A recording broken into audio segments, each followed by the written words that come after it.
waligo bagenda okubanga babimutuuzaamu ng'enfuna wano galaga abamugambye naawe jangu tukwetaaga. Oyinza okugira ku ambasada wa Amerika olaba kabere munnansi wa Amerika ng'ali mu nsi yammwe abantu bangi babatyeyo naye bamugambako bamuggulako emisango. Omunnansi wa Amerika wano ewaffe akola n'ekisobyo n'akutiisa n'okutwala ku poliisi. Bw'oguma n'ogamba kamutwale ku poliisi n'olaba poliisi nga batiribira Omumerika. Kaakati ffe gye tubeera eno nga tutiribira Amerika yejjono tabiraba wakugamba oli ambasada wa Amerika naye nkugoba. Tolina makulu nnyo kiryawo ebbanga ly'omala ng'oli mufanya mazambi nkugoba. Kale ebigambo bino njala nkutegeeze mukwano byayongedde okubanga lwakiri bitabulatabula era Abamerika ne basinzira gye babadde mbu. Kale ne bagezaako okusindika message nga bagisindikira General Saabalwanyi. Twagala okutegeera ki ekigenda mu maaso. Ezzalawu lyaki ani aleeta ezzalawu? Bintu bino omwana ono agambye nedda ambasada kamuyita ajje tubeere nga twogeramu ng'abantu abakulu. Aye naawe mutabani nkwetaaga naawe jangu wano twogere ensonga. Omanyi abantu abakulu kyolina okubanga bwoti omanya naye mbanga nsobezza nga neetaaga okubanga oba oliawo neetonda tebiteekeddwa kuba byalujjodde nnyo.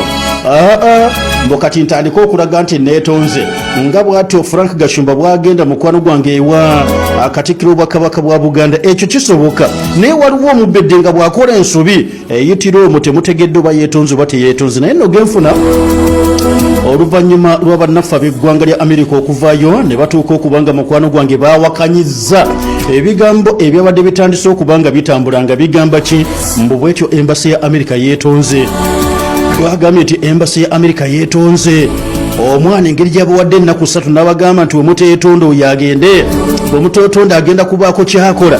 Baatugambye nti sebo abagagga mu Amerika beetonze. Akati oluvannyuma laba embasi eggwanga lya Amerika yavudde neetuuka okubanga ewakanya ebigambo ebyo neegamba nti wallahi billahi tallahi tewali yeetonze. Era tuli mu kwebuuza ani atuuka okubanga asaasaanya amawulire ag'obulimba nti ffe Abamerika twetonze ku ddiru ki nga twetondera ni twabakoze eki. Kale wakati mu kubuuza nti twabakoze eki omu n'atuuka n'okubanga abuuza bwe tuba twogera katugeze ku mazambi agakolebwa katugeze obuli bw'enguzi naddala abanene gye bagenda mu maaso n'okubanga beeyingamu olwo tuba tukoze ensobi nnene nnyo tetujja kwetonda. Kale nno neebeera bwe bityo Amerika n'etandika okubanga etunuuliza Uganda eriiso mukwano gwange ery'ekkabyo. Kakati genfuna galaga nti Mwai Museveni agambye ambasada wa Amerika nkwetaaga mu State House jangu twogeremu ne kakyayiwe ekali era nga mu kuyita ono ambasada w'eggwanga lya Amerika tutegedde nga ayise n'omutabani General Muhoozi Kainerugaba. Jangu tumale okubanga tulaba bino ajotabadde njagala nkutegeeze nti bw'atyo General Muhoozi Kainerugaba nga akulembera oba omuduumizi w'amagye ag'eggwanga lya kuno abuda n'atuuka okubanga bw'atyo agamba ambasada ono okutuuka okubanga yeetondera omukulembeze w'eggwanga mwena okwetondera kitange omanyi ayagala dadi. Mirundi mitono General Muhoozi Kainerugaba ajja ayita Mwami Museveni President of the Republic of Uganda nedda baba atera kumuyita dadi, my father, my dad, my father. Bw'atera okubanga amuyita kati yamusabye nti gwe nga ambasada akikkakatako okubanga weetondera kitange.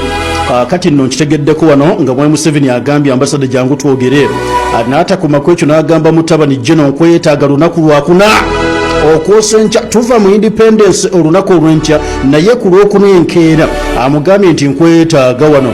Minisita w'ensonga z'ebunayira General Jejo Dongo naawe nkwetaaga jangu tubeere otumale okubanga munnange tutereeza ennyumba eyinza okutandikira wano okubanga bweti efuna ennyafa.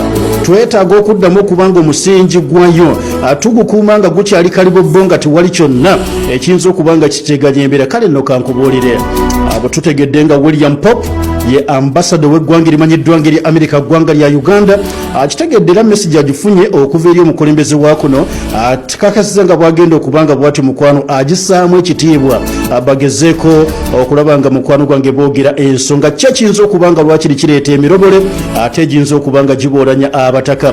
Bano entebe gye bagenda osinkana ku State House wali entebe nkubuulidde ku lunaku olwokuna essaawa tebanaziŋŋamba kubanga twetaaga okugezaako okubanga naffe munnange amanyi waliwo kyetaagisiza okula olugambo n'oteekayo ennyindo owulirize n'okutunogezaako okubanga bw'oti okuleeguula okakase nti owuliriza olengera ate nga bw'owuliriza ate nga bw'owunyiriza okutegeera mukwano gwange ekifa embuga anti ebigambo bya General Muhoozi Kainerugaba bw'atyo bye yayogera bifaanana okubanga bye bireesezza hamwe ne yonna gy'owulira. lunaku lwabadde lwakutaano sabbiri gye twakubye emabega bwato Gen Muhoozi Kainerugaba n'atuuka okubanga awa kye bayita ultimatum. Omuntu bw'akuwa ultimatum kitegeeza nkuwadde omukisa ogusembayo, bw'otokola kino kyekiddako.